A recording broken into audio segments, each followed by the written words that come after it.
Here's KATC Chief Meteorologist Rob Perillo. Welcome back. Well, it looks like we're going to see just fabulous weather over the next couple of days, and if it's not cool enough for you, we'll fix that come Sunday. Nice front on the way is going to set us up for a very nice fall week. Still talking about the tropics, however, and we'll get to that in just a bit as well. So let's take a look at the big picture across the lower 48 as we've not visited with our friends in the north and west where it's been a little bit of a touch of winter weather advisories from Utah up through Wyoming into Montana, Idaho, Washington, interior portions of Oregon as well. So again, winter here, kind of summerish here with temperatures topping out once again today in the lower 80s. Meanwhile, along the East Coast, lots of deep tropical moisture out ahead of Ada as well, but Tropical Storm Ada kind of aiding the situation, producing heavy rains across portions of the Carolinas earlier today. Major flooding up there. That system finally moving out to sea and gaining a little bit latitude and longitude away from land. So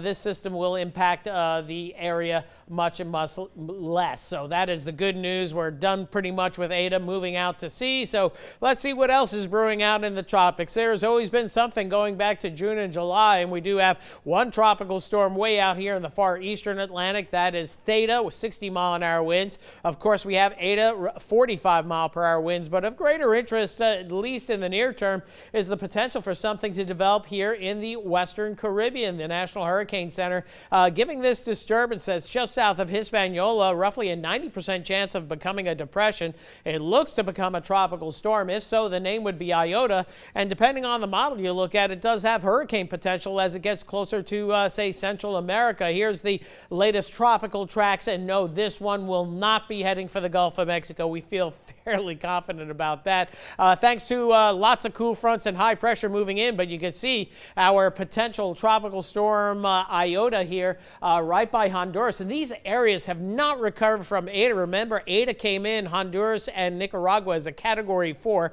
Over 150 fatalities from mudslides in Honduras alone. 4 landfalls with Ada, and this one's going to go in the same general direction. But notice everything stays bottled up well south of us, and maybe even another system down the line as we look at the GFS model. So we still may be talking about the tropics come Thanksgiving. But for us, we're not worried about the tropics. Nice and cool air for tomorrow afternoon, warming back up to near 80. And then as we head into tomorrow evening, maybe a few clouds going into Saturday as well, some high clouds. It will warm up. And then here comes that front. That front will generate showers as we head into Sunday from the morning through the midday hours. After that, looks like smooth sailing and that rain chance activity at about 30%. So mid-50s tonight, tomorrow up to about 80. We go down to the 50s again tomorrow night and then back up to near 80 Saturday. Saturday morning, we're in the mid to upper 60s, and there you see the front pushing on through. We'll give it our best estimate right around 10 o'clock in the morning on Sunday, with temperatures eventually cooling nicely